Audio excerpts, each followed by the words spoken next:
Okay, the Gen Ed class I'm teaching every semester is Sing and Shout, A History of America in Song, and that's a 50-seat class that involves creative activities, group projects, songwriting, and traditional academic study. And then the other class I teach pretty much on alternate semesters is Earth Tones Vocal Ensemble, and that's a world music ensemble that focuses on one either culture or period per semester and puts on a performance at the end, and that's a 1-credit class. When you sing and you move, it's a totally different experience than reading something in a book. Right? So sometimes the students read a chapter and then we play it out, and sometimes we do something and then they read about it afterwards. But it comes alive to them.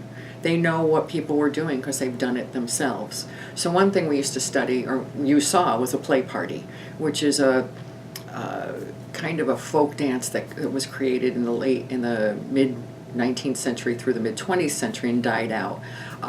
Those in the Midwest and South preserved it as a form of folk dance when they weren't allowed to do folk dance because that had a fiddle and that was the music of the devil. So they sang their folk dances.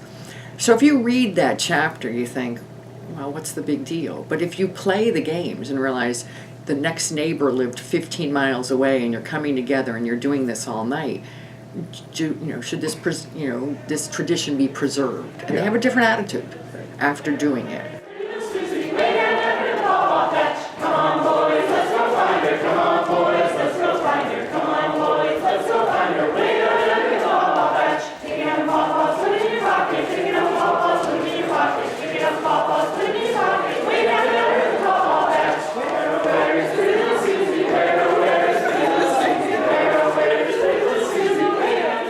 And plus, they get to meet all the kids in the class. Right. And they said this is the only class where not only will we meet them, but we've talked with them, we've danced with them, we've sung with them. So it really forms a class community.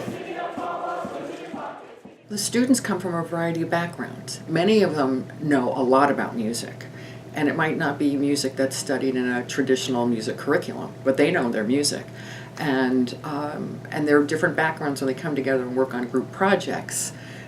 They were talking about the history and culture of a song and the period and analyzing the lyrics. They all come from different perspectives, and I think that's really valuable, watching them work together.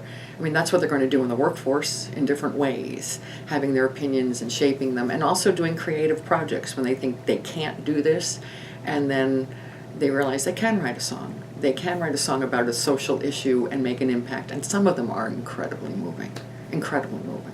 That's my favorite class, when they share the songs that they've written.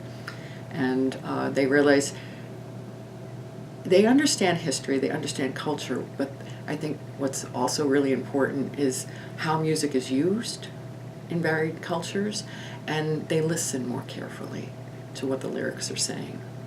And I think that's important for them to be able to do. How many roads must a man walk down before you call him a man? How many seas must a white dove sail before she sleeps in the sand? How many times must the cannonballs fly before they're forever end? The answer, my friend, is blowing in the wind. The answer is blowing in the wind. Well, the role of general education to me is very important, to get groups of people together who are going to work in different areas, but to have a commonality. And to learn about culture, to learn about history, to learn about science, to have a basic understanding of these areas. And I think when the general education courses were revamped about a decade ago, something like that, 12 years ago, they were revamped with the idea that they should be learning that everyone should understand about each subject area. And I think they were done the right way, with the support needed to have that happen.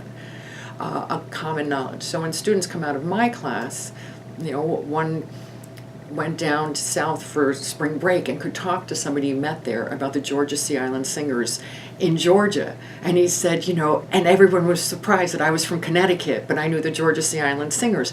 It was a basic knowledge. And so coming out of this class, they have a basic knowledge of folk song and protest in America.